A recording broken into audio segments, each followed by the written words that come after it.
So thank you very much.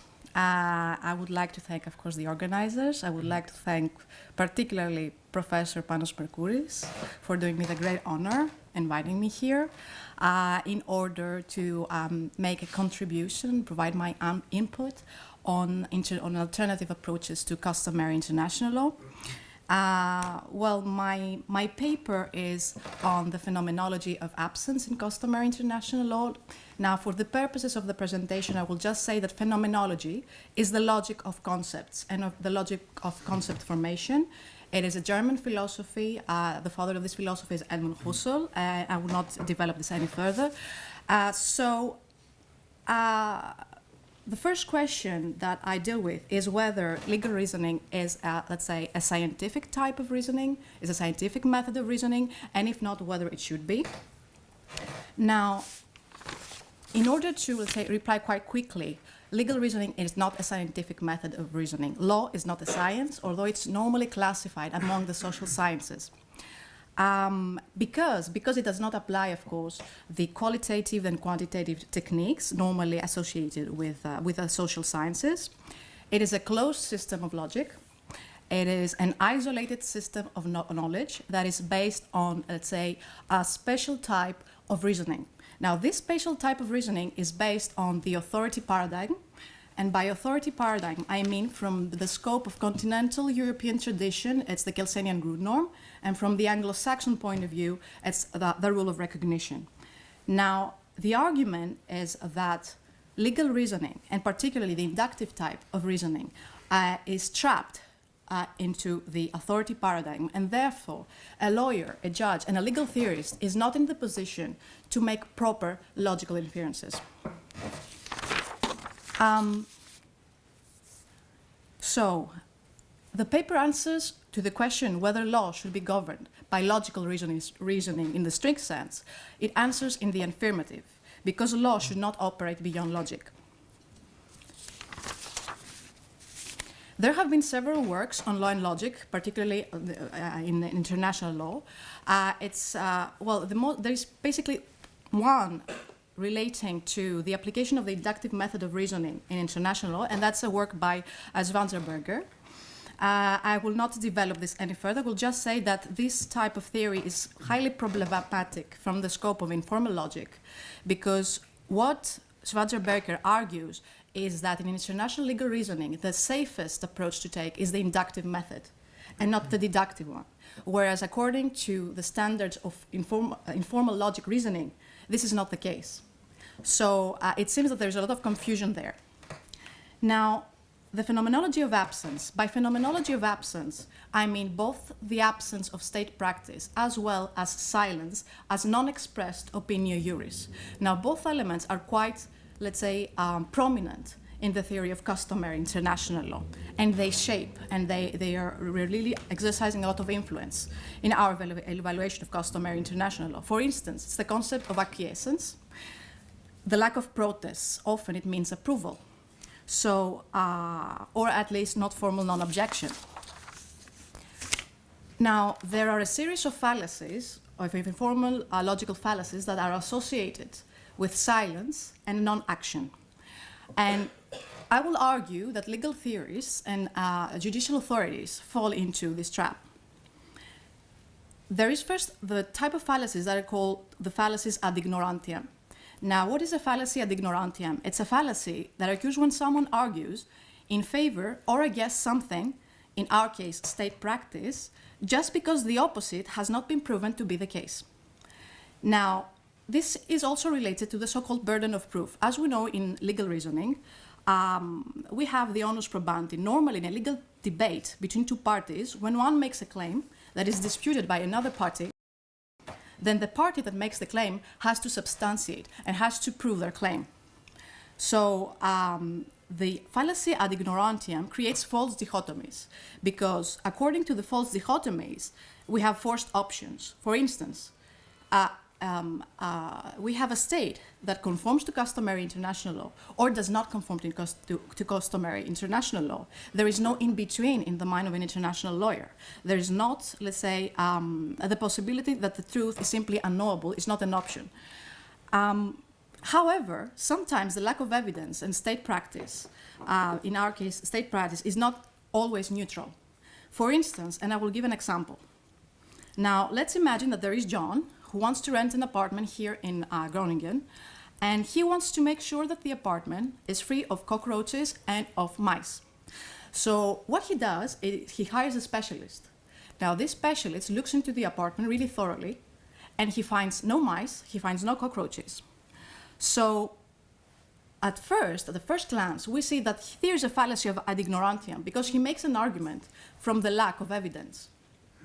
However, it's not a fallacy ad ignorantiam because the specialist guy actually makes an evaluation. Well, first, he's a specialist, and the second, he makes an evaluation of the lack of evidence. So it's very different. There is also the phenomenology of silence. Now, there are also fallacies that are, let's say, relate to the element of silence, according to formal logic. Now, arguments from silence occur when someone interprets someone's silence as meaning anything other than silence, arguing that silence is either communicating implicit approval or disapproval. Generally, when we're dealing with the silent authority, a state, we might ask ourselves the following questions. Would the silent authority have known about the claim and consciously chose to remain silent? Is the silent authority probably unaware of the claim? Is the silent authority most likely to be honest about the claim? Do we have a complete record of everything written and done by the authority? Is this record a true record? Now, if we answer no to the above, to any of the above, it is quite possible that we're dealing with a fallacious argument from silence. If we answer yes to all of the above, even a good argument from silence, this is considered a good argument from silence, but even in that case, it is a weak argument that should be treated as inconclusive until further evidence is provided. And finally, from the scope of informal logic, and what is particularly interesting and relevant to the theory of customary international law and to opinio juris, is the problem of belief. Let us assume that someone holds a certain belief, that is a certain opinio juris. There are various modalities in belief itself and various modalities in the negation of belief that we are not aware as lawyers. For instance, John believes that God does not exist. John believes that God does not exist. One case. The second is John does not believe that God exists. These are two different things. Because in the first case, we have an internal negation. He is sure that God does not exist. It is basically the difference between atheism and agnosticism. These are two different things, and we tend to equate it, to deal them as similar and the same in international legal reasoning. Now, this is the so-called withhold-deny fallacy. Now, what is the withhold-deny fallacy? One's denial to hold a belief does not affirm that one holds the opposite belief. So, not believing does not amount to disbelieving. Because there is, there is a forced choice. There is also a third way, however, the way of withholding a belief, of not believing. Now, this is connected to the fallacy of false alternatives. Now, it occurs, for instance, when a state either accepts or does not accept original custom. There is no in between. And this is, let's say, incorporated and embodied in the lotus principle. So I think that the lotus principle is a principle that is profoundly irrational from the scope of informal logic. And the Kosovo advisory opinion has implicitly made use of this principle and led to, let's say, substantially and very serious rational deficits. Okay. So what the lawyer does and what the jurist does is that they, let's say, they have abandoned the world of logic and they have fallen into the world of linguistics and of language games. So the lack of formal rationality in international legal doctrine has led to persuasive and teleological argumentation. This is also an argument made by Max Weber, because he distinguishes, let's say, external formal rationality and substantial formal rationality. So the first type of rationality is just, let's say, an argument of a very superficial coherence, whereas the second type, it applies deductive reasoning in a very thorough way, properly according to the rules of formal logic. So in the case of law, we have the first type of reasoning, and sometimes not even that. So argumentation is therefore teleological. It's a language game. It's characterized by a certain argumentative orientation towards a preferred result. An argument serves three main purposes: to establish a truth by giving proof or justification. Another is to refute or criticize, and the third one, to provide an explanation. However, this is purely of linguistic value. It's not governed by logical principles.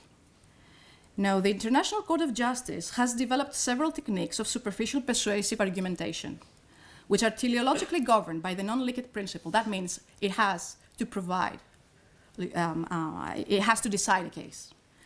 Now, and also aims often at the containment of international crises and the effective resolution of international disputes. Now, this has led to serious rationality deficits, and I will mention the Kosovo advisory opinion, which I think is highly problematic, and it has a whole bunch of logical fallacies. First, well, the ICJ implicitly applied the lotus principle, which is itself fallacious, and reformulated the legal question. By doing that, it substantially changed the question.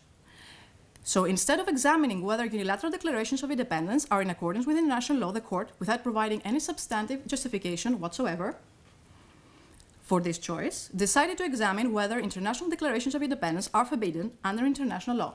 This is the fallacy of false alternatives, and a very convenient, of course, choice from the argumentative perspective. The ICJ, therefore, examined the general law applicable to the case before it and asserted that there is no general rule of international law that prohibits declaration of independence because state practice is inconclusive. This is the fallacy ad ignorantiam. And there are also some syllogistic fallacies that I will not mention. We can, if you want, I could mention later on. So there have been some internal, let's say, reactions. We have Judges Yusuf and Bruno Zima who criticized the court's conclusion because, well, the approach was basically that it was a misapplication of the lotus principle. Now, again, the International Court of Justice employs superficial teleological argumentation. It is interesting to note that the same question has been treated differently by national courts, municipal courts. There have been various, because I used the Kosovo advisory opinion as an example, I will also refer to the landmark case on the reference regarding the secession of Quebec from Canada. So in that landmark case, the Supreme Court of Canada asked the following question: does international law give the National Assembly, legislature of government of Quebec, the right to effect the secession of Quebec from Canada unilaterally? It's basically the first formulation of the Kosovo advisory opinion, the initial formulation. So the court, of course, had a certain argumentative purpose, and that is to reach a conclusion on that particular answer. So it reached the conclusion, and it concluded, after consulting with the amicus curiae, that there is no right of unilateral secession under international law, except where a people is governed as part of a colonial empire, where a people is subject to alien subjugation, domination, and so on. It's the remedial secession approach. Now, as a conclusion, I would say that the predominance in international legal reasoning of superficial argumentation techniques has produced serious rationality crises. And these crises cannot be always contained. The rationality crisis, according to Habermas, also lead to legitimation crisis, a systemic destabilization and a credibility damage to international legal doctrine. So unlike the political, let's say, concept of legitimacy, the Habermasian concept of legitimation has a systemic connotation. And what does that mean? It means that the judicial authorities and legal scholarship are not able to maintain or establish effective normative structures to the extent possible. So in international legal reasoning, we have a rationality crisis when we are unable, as lawyers, to respond to legal problems by virtue of some justification that transcends a particular case, that is intrinsic to the legal system, and C, that is construed logically, that is by means of using specialized rules of deductive thought, which rely on a highly logical systematization. It's the third element lacks from international legal reasoning in the evaluation of customary international law. And the absence of any of these three produces modern state interventionism, says Habermas. Now, we may imagine that this interventionism could be judicial interventionism and could be academic interventionism. And what does that mean? It means that we imagine exceptions and that we imagine ad hoc solutions, such as the cost of advisory opinion. This can be further personified as a credibility challenge and damage to the international legal scholarship and the judiciary, who have produced and reproduced and re-reproduced the fallacies. So a social result of this is the profound asymmetry between normative standards and the interpreted needs or the legitimate expectation of the members in society. So anomic and legitimation crises are not sustainable in the long run. So according to the Habermasian theory of legitimation, when the legitimation crisis and the rationality, let's say, deficits happen for a very long time, then fundamental changes in the system need to take place. Thank you.